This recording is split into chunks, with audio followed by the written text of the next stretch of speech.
So work out the exact value of 3/4 in bracket to the power of -3. So this is another question I've seen people struggle with, and it's very easy.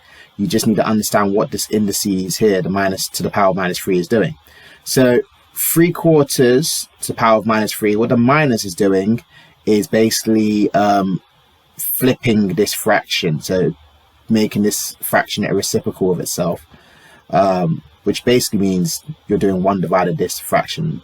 I'll make a separate video to do this, but all you need to remember for the trick with this is to get rid of this minus. All you're doing, if it's a fraction, is flipping the fraction upside down. So instead of 3 over 4, we'll have 4 over 3, and that's the power of a cubed, or that's cubed now to the power of 3.